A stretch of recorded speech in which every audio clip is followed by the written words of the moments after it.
Welcome to 69 TV. నేను మీ సుమాంజలి. ముందుగా బులెటిన్లోని headline. Justice Chandraghosh Kaleshwaram commission ముందు హాజరైన మాజీ మంత్రి. కమిషన్ అడిగిన అన్ని ప్రశ్నలకు సమాధానం చెప్తానన్న హరీష్ రావు.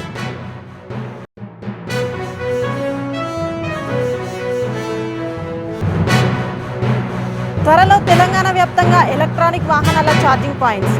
కాలుష్య నియంత్రణకు అందరూ ఎలక్ట్రానిక్ వాహనాలు వాడాలన్న మంత్రి పొన్నం.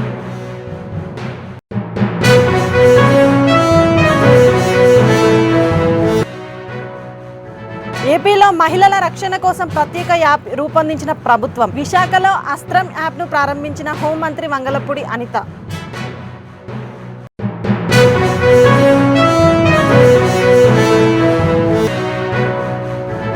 కౌన్సిలింగ్ ను వ్యతిరేకిస్తూ ఏపీలో రోడ్డెక్కిన ఉపాధ్యాయ సంఘాలు. చిత్తూరు కలెక్టరేట్ వద్ద ఓ ఉపాధ్యాయుడు తలకిందులుగా నిరసన. ఇక డీటెయిల్స్ లోకి వెళ్తే, జస్టిస్ చంద్రఘోష్ నేతృత్వంలోని కాళేశ్వరం కమిషన్ వచ్చిన నోటీసులను అందుకున్న నీటిపారుదల శాఖ మాజీ మంత్రి హరీష్ రావు ఇవాళ ఉదయం హైదరాబాద్లోని బీఆర్ఎస్ భవన్లో విచారణకు హాజరయ్యారు. ఈ సందర్భంగా ఆయన మీడియాతో మాట్లాడుతూ దురుద్దేశంతోనే కాళేశ్వరంపై కాంగ్రెస్ ప్రభుత్వం విచారణకు ఆదేశించిందని ఆరోపించారు. గత కొంతకాలంగా కొంతమంది వ్యక్తులు, కొన్ని పార్టీలు బీఆర్ఎస్ మీద రాజకీయ కక్షతో బురద జల్లే ప్రయత్నం చేస్తున్నారని హరీష్ రావు ఫైర్ అయ్యారు. మొన్ననే కాళేశ్వరం ప్రాజెక్టు తెలంగాణకు కల్పతరు అని స్పష్టంగా రాష్ట్ర ప్రజలందరికీ అర్థమయ్యే విధంగా పీపీటీ ప్రజెంటేషన్ కూడా ఇవ్వడం జరిగింది. సరే, రాజకీయ దురుద్దేశంతో కాంగ్రెస్ పార్టీ ఈ కమిషన్ను ఏర్పాటు చేసిన న్యాయ వ్యవస్థ మీద, రాజ్యాంగం మీద పూర్తి గౌరవము, విశ్వాసం ఉన్నటువంటి పార్టీ బీఆర్ఎస్ పార్టీ. ఈరోజు జస్టిస్ ఘోష్ కమిషన్ మమ్మల్ని పిలిచింది కనుక ఈరోజు కమిషన్ ముందుకు వెళ్లి ఇంతకాలం కాంగ్రెస్ పార్టీ చేస్తున్న దుష్ప్రచారాలన్నీ కూడా వివరించి వాస్తవాలన్నింటినీ కమిషన్కు తెలియజేస్తాం. సో మా దగ్గర ఉన్నటువంటి పూర్తి సమాచారం, అన్ని విషయాలను కూడా కమిషన్ దృష్టికి తీసుకువెళ్తాం. గత కొంతకాలంగా కొంతమంది వ్యక్తులు, కొన్ని పార్టీలు వాళ్ళు ఉద్దేశపూర్వకంగా బీఆర్ఎస్ పార్టీ మీద రాజకీయ కక్షతో బురద జల్లేటువంటి ప్రయత్నం చేస్తూ ఉన్నారు. వాస్తవానికి ఒక ప్రభుత్వం విద్వేషంతో కాదు ఆలోచించాల్సింది, వివేకంతో ఆలోచించాలి, విజ్ఞత ప్రదర్శించాలి. కానీ నేడు కాంగ్రెస్ ప్రభుత్వం విద్వేషంతో, రాజకీయ దురుద్దేశంతో మా మీద బురద జల్లాలని ఇవాళ రాష్ట్రానికి అన్యాయం చేస్తున్నారు. ముఖ్యంగా రైతులకు అన్యాయం చేసే ప్రయత్నం చేస్తా ఉన్నారు. నేను ఒకటే కోరుతా ఉన్నా, విజ్ఞత ప్రదర్శించండి, వివేకంతో ఆలోచించండి. ఈ రాజకీయాల కోసం తెలంగాణ రాష్ట్రం యొక్క నీటి హక్కులను కాలరాయొద్దు అని చెప్పి ఈ ప్రభుత్వానికి హితవు పలుకుతా ఉన్నాను. సరే, అంతిమంగా మల్కాజ్గిరి నియోజకవర్గంలోని వాణినగర్లో టీవీఎస్ షోరూమ్ ను మంత్రి పొన్నం ప్రభాకర్ ప్రారంభించారు.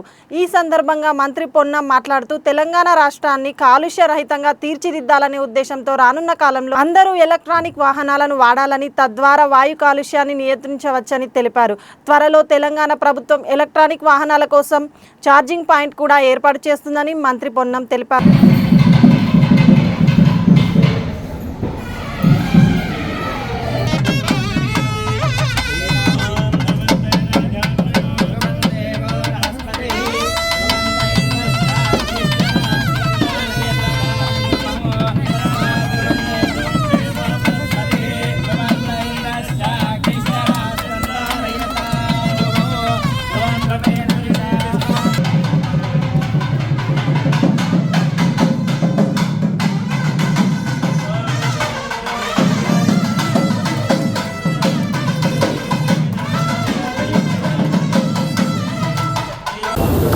ఈరోజు మల్కాజ్గిరి ప్రాంతంలో ఇక్కడ 2 వీలర్ వాహనదారులకు అందుబాటులో ఉండాలని తెలంగాణ రాష్ట్రంలో మోటార్ ట్రాన్స్పోర్ట్ డీలర్ అయినటువంటి ఆదర్శ గ్రూప్ ఆఫ్ కంపెనీస్ ఎండి సత్యనారాయణ గారి ఆధ్వర్యంలో ఈరోజు ఇక్కడ టీవీఎస్ సుజుకి షోరూమ్ను ప్రారంభించుకోవడం జరిగింది. ఈ టీవీఎస్ షోరూమ్ వల్ల ఇక్కడ కన్జ్యూమర్స్కి అందరికీ కూడా 2 వీలర్స్ దగ్గర షోరూంలో అందుబాటులో రావడంతో పాటుగా టీవీఎస్ మారుతున్న కాలానికి అనుగుణంగా ఎప్పటికప్పుడు చిన్న మోపెడ్ నుంచి ఒక మంచి స్ట్రాంగ్ టూ వీలర్ దాకా తయారు చేసేటువంటి వ్యవస్థ ఇప్పుడు ఎలక్ట్రానిక్ రంగం లోపల కూడా కొత్తగా దేశంలోనే అత్యధికంగా మార్కెట్ అవుతున్నటువంటి ఈవీ టూ వీలర్ కూడా టీవీఎస్ ద్వారానే వస్తూ ఉంది. సో ఈ సందర్భంగా టీవీఎస్ అనేటువంటి ఒక బ్రాండ్ ఇమేజ్, టీవీఎస్కు సంబంధించినటువంటి లాంగెస్ట్ హిస్టరీ ఉన్నటువంటి కంపెనీ మోటార్ ఫీల్డ్ లోపల ప్రజల విశ్వాసం పొందుతూ హైయెస్ట్ సేల్స్ ఉన్నటువంటి కంపెనీ షోరూమ్ను ఈ ప్రాంతంలో ప్రారంభించుకున్న సందర్భంగా అందరికీ నా శుభాకాంక్షలు. ఈ ఎలక్ట్రానిక్ టూ వీలర్స్ను ఎక్కువగా వాడడం ద్వారా, ఎందుకంటే తెలంగాణ ప్రభుత్వం ఈవీ వెహికల్స్కు tax exemption, registration fee exemption ఇచ్చింది 2026 వరకు. దీనికి హైదరాబాద్లో పొల్యూషన్ను, హైదరాబాద్ వాతావరణ కాలుష్యం నుంచి రక్షించాలనే ఆలోచనతోటి తెలంగాణ ప్రభుత్వం ఈ విధానాన్ని తీసుకొచ్చింది. కాబట్టి నూతనంగా వాహనాలు కొనే వాళ్ళంతా కూడా కొంత ఛార్జింగ్ సెంటర్స్ రెడ్కో నుంచి ఏర్పాటు చేసే ప్రయత్నం కూడా జరుగుతూ ఉన్నాయి. ఎవరి ఇళ్లలో వాళ్ళు కూడా పెట్టుకోవచ్చు టూ వీలర్స్. కాబట్టి రాష్ట్రంలో మహిళల రక్షణ కోసం ప్రత్యేక యాప్ను అందుబాటులోకి తీసుకురావాలని ఇటీవల ఏపీ హోంమంత్రి వంగలపూడి అనిత అధికారులను ఆదేశించారు. ఈ క్రమంలో రాష్ట్రంలో మహిళలు, చిన్నారుల రక్షణ తీసుకోవాల్సిన చర్యలపై ప్రత్యేక దృష్టి పెట్టారు. ఈ క్రమంలో హోంమంత్రి హస్త్రం యాప్ను ప్రారంభించారు. ఈ యాప్లో ట్రాఫిక్ పూర్తి సమాచారం అందుబాటులో ఉంటుంది. విశాఖ వాసిగా ట్రాఫిక్ కష్టాలు ప్రత్యక్షంగా చూశానని ఆమె తెలిపారు. టెలిగ్రామ్ నుంచి యాప్ డౌన్లోడ్ చేసుకోవచ్చని, 3 నెలల్లో యాప్ పూర్తిగా అందుబాటులోకి వస్తుందని హోంమంత్రి అనిత స్పష్టం చేశారు.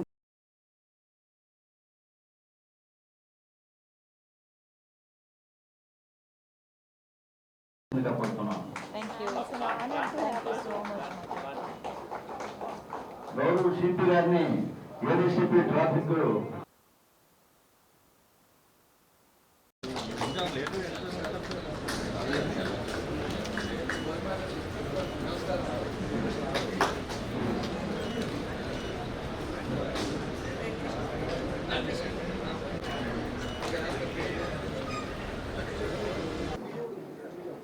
అందరికీ నమస్కారం. మన ప్రియతమ గౌరవ హోమ్ మినిస్టర్ మేడం ఇక్కడికి రావడం ఒక యాప్ ఇన్నోవేషన్ కోసము, అస్త్రం యాప్. ఇది actionable intelligence for sustainable traffic management. ఆ షార్ట్ ఫామ్ లో అస్త్రం. అస్త్రం అంటే ఆయుధం. ఈ ఆయుధం దేనికి ఉపయోగపడుతుందంటే అస్త్రం, ASTRAM అస్త్రం. ఇప్పుడు మన ట్రాఫిక్ సడన్ గా ఒక రూట్ జామ్ అయిపోయింది. అప్పుడు పబ్లిక్, అప్పుడు వరకు పోలీస్కి తెలియదు, ఆ పబ్లికే ఆ అస్త్రం యాప్ లో ఫీడ్బ్యాక్ ఇవ్వచ్చు. ఈ ఫలానా రోడ్ జామ్ అయిపోయింది, ట్రాఫిక్ జామ్ అయిపోయింది, పబ్లిక్ ఈ రూట్ ద్వారా టెంపరీగా రాకూడదు, వేరే రూట్ డైవర్షన్ తీసుకోవాలి. అప్పుడు మిగిలిన అస్త్రం యాప్ యూజ్ చేస్తున్న పబ్లిక్ కి ఆ యాప్ ద్వారా డైరెక్షన్ వస్తుంది. మీరందరూ ఈ రూట్ టెంపరీగా తాత్కాలికంగా అవాయిడ్ చేయండి, ఫలానా రూట్ తీసుకోండి అని అడ్వైస్, సలహా ఇవ్వడం జరుగుతుంది.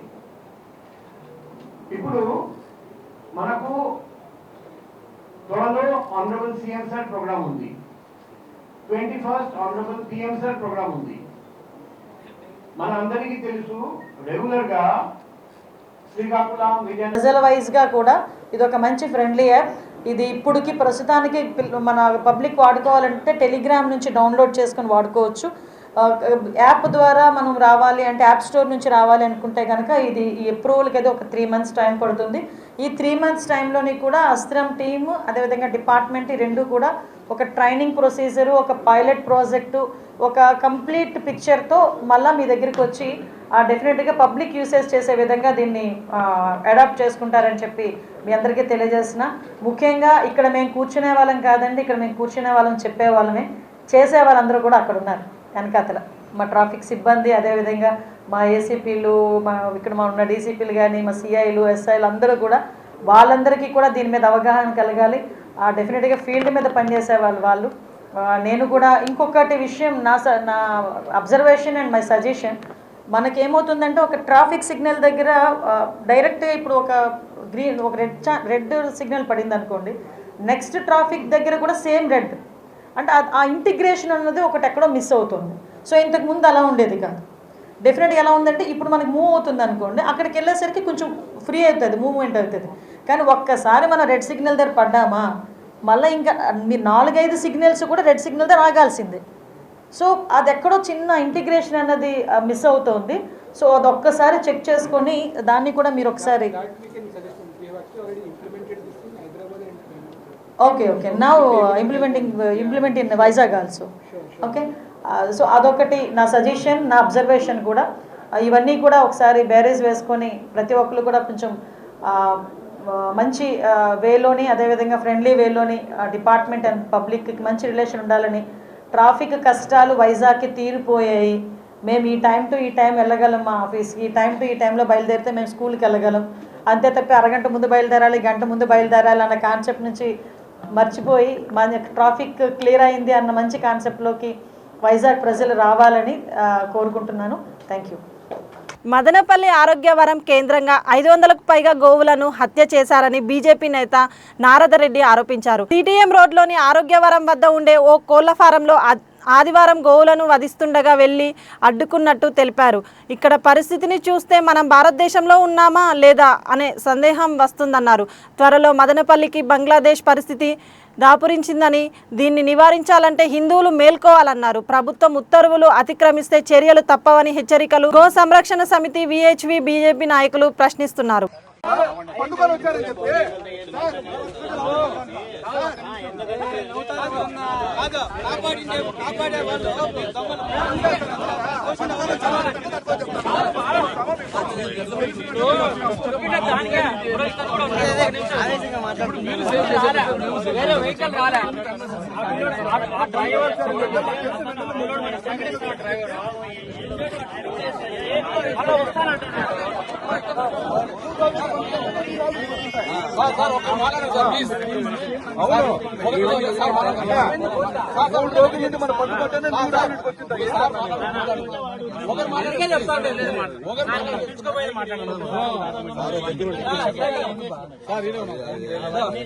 బాబు భగవాన్ అబ్బాయి వస్తాడు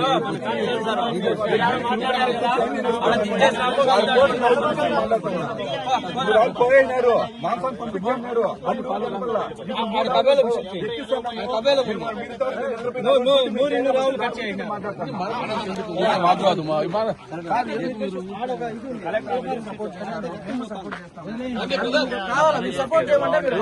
మనోళ్ళే మాట్లాడతాం ప్లేస్ లో వస్తాడు, వేరే బండి రాలే, ఇంకొక బండి రాలే, ఇదే వస్తుంది.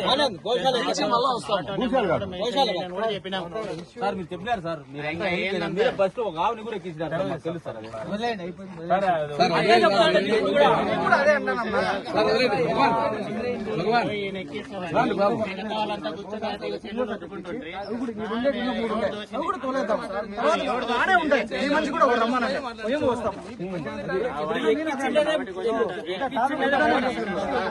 ఇలాంటి దాన్ని మిగతా ఆవులంతా చంపుతుంటే ఆ చిన్న గోమాత ఒక బిడ్డ లాంటిది ఎట్లా మనసు ఒప్పుతుంది వాళ్ళకి. చూడండి ఒకసారి మనుషులు దగ్గర పోతే కుమ్మే దానికోసం భయపడిపోతాను, ఎంత భయపడి ఉండాలి. అది మనుషుల మధ్యలో పెరిగే ఆవు.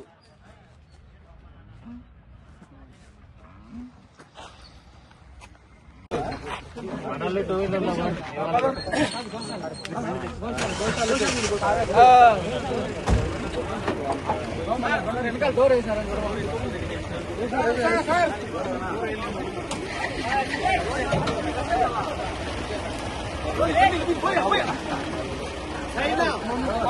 రైట్. తమ్ముడు చెప్పినట్లుగా ఈ ఏరియాలో జరిగినటువంటి పాప విచాచకమైనటువంటి, మనం ఎక్కడ ఉన్నాము, భారతదేశంలో ఉన్నామా లేదంటే పాకిస్తాన్లో ఉన్నామా, బంగ్లాదేశ్లో ఉన్నామా, ఇంకే దేశమైనా ముస్లిం కంట్రీస్లో ఉన్నామనేది ఒక సందేహం కాదు. ఒక బ్రదర్ చెప్పినట్లు ఏడ్చుకొని ఎన్ని గోవులు ఎన్ని కన్నీటి వ్యధ అంతా కూడా ఈ ప్రకృతి మీద పడుతుంది. ఇప్పుడు వచ్చే రోగాలు కాకుండా, కరోనా కాకుండా ఇంకే రోగమైనా వస్తుంది డ్యూ టు గోవధ. గోవధ వల్ల ప్రపంచ శాంతి లేకున్నా ఎక్కడ ఉన్నది ఎట్లంటే ప్రపంచ శాంతి లేనటువంటి దేశం ఎక్కడ ఉంది అంటే గోవధ ఎక్కడ ఎక్కువ ఉంది, గోవధ ఎక్కడ ఉందో ప్రపంచ శాంతి లేదు, వాళ్ళకు జీవన విధానం లేదు. మన భారతదేశంలో కూడా 20-30% గోవధ జరిగిపోతామంటే మనకు కూడా అశాంతి లేకుండా ఇంత అంత అశాంతి లేదు అంటే డ్యూ టు గోవధ. ఈ గోవధను ఆపడానికి హిందువులంతా ఐక్యం కావాలా. నాకెందుకు అంటే నీ ఇంట్లోకి వచ్చి నీ ఇంట్లో ఉండేటువంటి ఆడపడుచులు తీసుకుపోతారు, ఆస్తులు తీసుకుపోతారు. బంగ్లాదేశ్లో పరిస్థితి ఏమైందో వెరీ దగ్గర మనకుంది, అంచుల్లో ఉండాలి, హుషారుగా ఉండాలా. తర్వాత ఈ గోవులు చూడండి తాగడానికి నీళ్ళు లేకుండా గిడ్డి లేకుండా ఉన్నాయి. తర్వాత వందల కొద్ది గోవులు కోయడం జరిగింది. దాదాపు నాకు తెలిసి 500 పశువుల్ని పైన ఈ యొక్క మానపల్లి టౌన్ పరిసర ప్రాంతాల్లో కోశారు. ఎంత వ్యధ హిందువులు ఉన్నామా, భారతదేశంలో ఉన్నామా అనేటువంటి సందేహం వస్తా ఉంది. హిందువులు ఏపీలో కూటమి ప్రభుత్వానికి వ్యతిరేకంగా టీచర్లు రోడ్డెక్కారు. వెబ్ కౌన్సిలింగ్ ను వ్యతిరేకిస్తూ ఉపాధ్యాయ సంఘాల ఆధ్వర్యంలో డీఈఓ ఆఫీసులను ముట్టడించారు. చిత్తూరు కలెక్టరేట్ వద్ద ఓ ఉపాధ్యాయుడు అరగంట పాటు తలకిందులుగా ఉండి ప్రభుత్వంపై నిరసన తెలియజేశారు.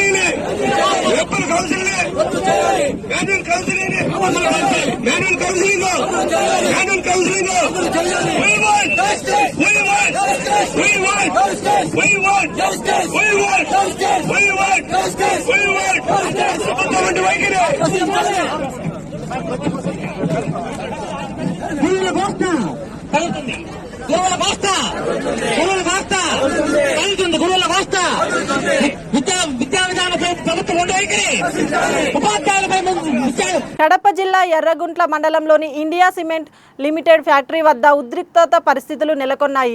ఇండియా సిమెంట్లో పనిచేస్తున్న జమ్మలమడుగు ఎమ్మెల్యే ఆదినారాయణ రెడ్డి వర్గీయులు కొందరు తమ సమస్యలు పరిష్కారం కోసం గత 5 రోజులుగా సమ్మె బాట చేపట్టారు.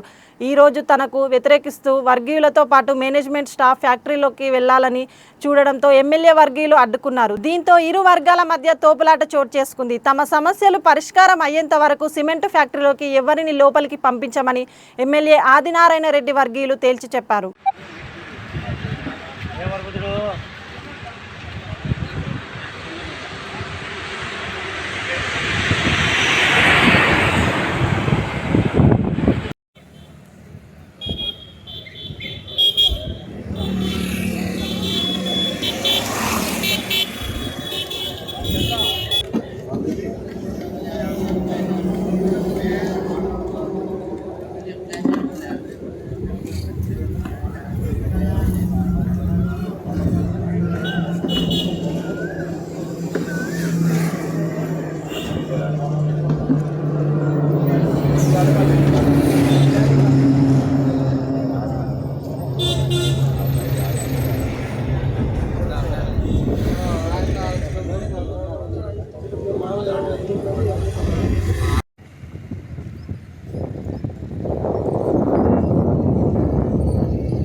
మనతోటి మన లోపల వాళ్ళు కూడా బాగుపడితే బాగానే మనం కోరుకుంటాం.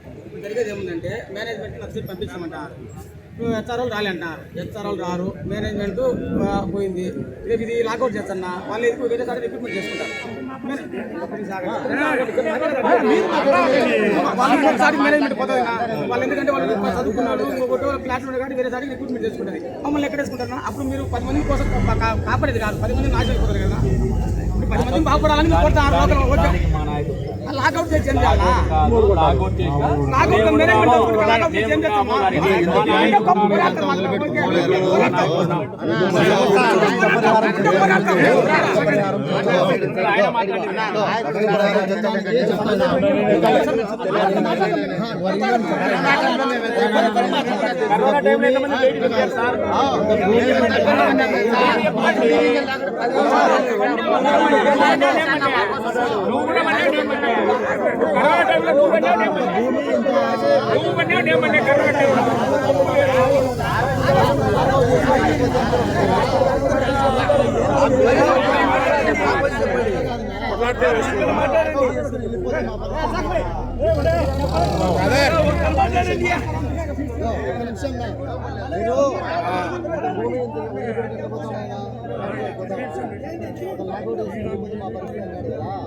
జయశంకర్ భూపాలపల్లి జిల్లాలో ఆదివారం అత్యంత హృదయ విదారక ఘటన చోటు చేసుకుంది. సరదాగా గడిపేందుకు గోదావరి నదిలోకి వెళ్లిన 6 యువకులు నీట మునిగి ప్రాణాలు కోల్పోయారు. గల్లంతైన వారి మృతదేహాలను జాతీయ విపత్తు ప్రతిస్పందన దళం, ఎన్డీఆర్ఎఫ్ సిబ్బంది, స్థానిక పోలీసులు నిరంతరాయంగా శ్రమించి వెలికి తీశారు. పెళ్లి సంబరాలతో కలకలలాడుతున్న ఇంట ఊహించని మృత్యుఘోష వినడంతో మృతుల కుటుంబ సభ్యులు, స్నేహితులు కన్నీరు మున్నూరుగా విలపించారు.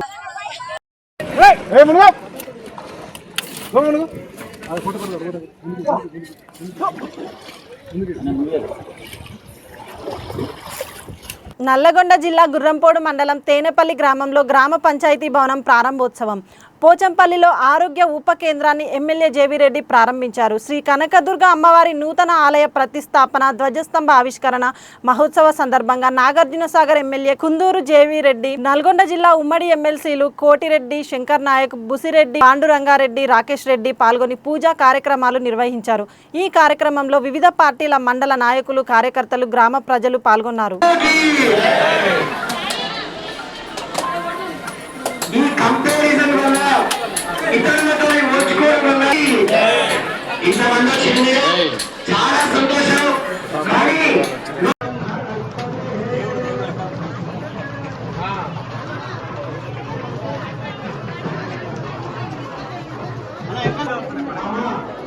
సమస్త నిత్య నివాస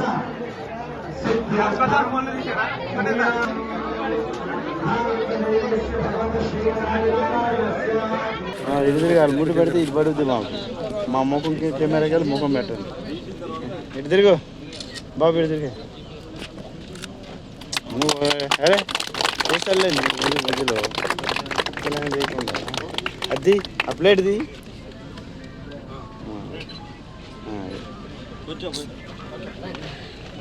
మళ్ళీ వస్తావు. మళ్ళీ అడిగా అక్కడే ఉన్నారు స్వామి, మళ్ళీ ఇంటికి పోతారు. పోయి జరుగు.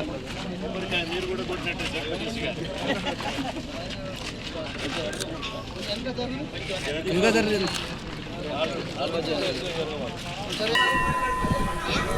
ఒడి బడి దేశంలో గొప్ప సంస్కార కేంద్రాలు. సనాతన ధర్మంలో ఇళ్ళ ద్వారానే, దేవాలయాల ద్వారానే ప్రజలకు సంస్కారాలు అనేవి అవి ఈరోజు కూడా కొనసాగుతున్న అదృష్టం. అందుకనే గ్రామాన దేవాలయాలు నెలకొల్పడం, వాటి ద్వారా మన జీవన పద్ధతిని హిందుత్వ పద్ధతిలో మనం కొనసాగించడం అనేది ఆనవాయితీగా వస్తున్నటువంటి సంగతి మనందరికీ కూడా తెలిసిందే. పాముకు పాలు పోసేటువంటి సంస్కృతి, చీమకు చక్కెర పోసేటువంటి ఒక సంస్కృతి కేవలం మన హైందవ సంస్కృతి మాత్రమే ఉంటుంది. అందుకనే గుళ్ళకు, జాతరలకు మన సంస్కృతిలో చాలా ప్రాధాన్యం ఉంది. మరి అటువంటి రంగారెడ్డి జిల్లా కందుకూరు మండలం కేంద్రంలో సోమవారం ఉదయం ద్విచక్ర వాహనాన్ని తప్పించబోయి ఆర్టీసీ బస్సు కరెంటు స్తంభాన్ని ఢీకొట్టింది. ఈ ప్రమాదంలో బస్సులో ఉన్న కొంతమంది ప్రయాణికులు గాయాలు కావడంతో వారిని సమీప ఆసుపత్రికి తరలించారు. కాగా ద్విచక్ర వాహనం పైన ఉన్న వ్యక్తులు మద్యాన్ని సేవించి ఉన్నారని పోలీసులు నిర్ధారించారు. ఘటనా స్థలానికి చేరుకున్న పోలీసులు కేసు నమోదు చేసుకొని దర్యాప్తు చేస్తున్నారు.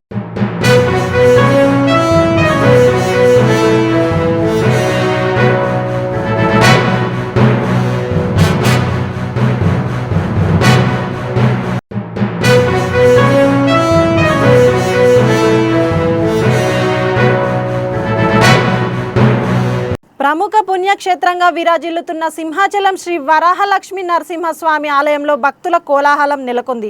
ఆదివారం సింహగిరి భక్తులతో శోభాయమానంగా నిలిచింది. భక్తుల హరినామ స్మరణతో సింహగిరి పులకరించింది. సింహాద్రినాథుడు జన్మ నక్షత్రం స్వాతి నక్షత్రాన్ని పురస్కరించుకొని ప్రత్యక్షంగా పరోక్షంగా 119 జంటలు స్వామివారి స్వాతి హోమాన్ని వీక్షించారు.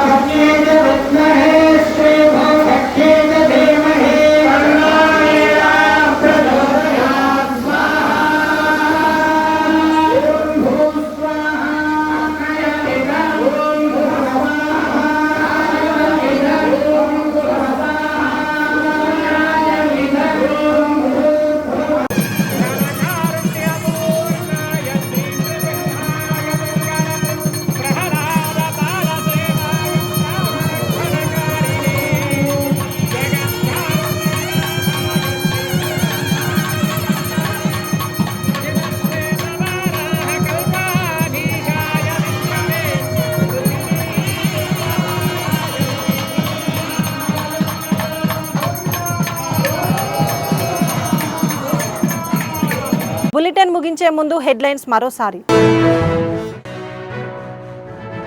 జస్టిస్ చంద్రబోస్ కాళేశ్వరం కమిషన్ ముందు హాజరైన మాజీ మంత్రి. కమిషన్ అడిగిన అన్ని ప్రశ్నలకు సమాధానం చెప్తానన్న హరీష్ రావు.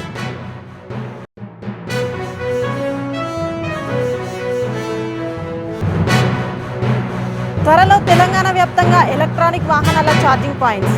కాలుష్య నియంత్రణకు అందరూ ఎలక్ట్రానిక్ వాహనాలు వాడాలన్న మంత్రి పొన్నం.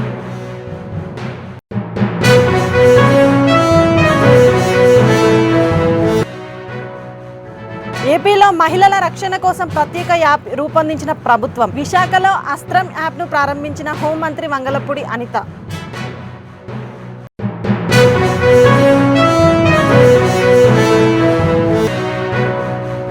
వెబ్ కౌన్సిలింగ్ ను వ్యతిరేకిస్తూ ఏపీలో రోడ్డెక్కిన ఉపాధ్యాయ సంఘాలు. చిత్తూరు కలెక్టరేట్ వద్ద ఓ ఉపాధ్యాయుడు తలకిందులుగా నిరసన. ఇవి బులెటిన్లోని విశేషాలు. మరిన్ని అప్డేట్స్ కోసం చూస్తూనే ఉండండి 69 టీవీ న్యూస్.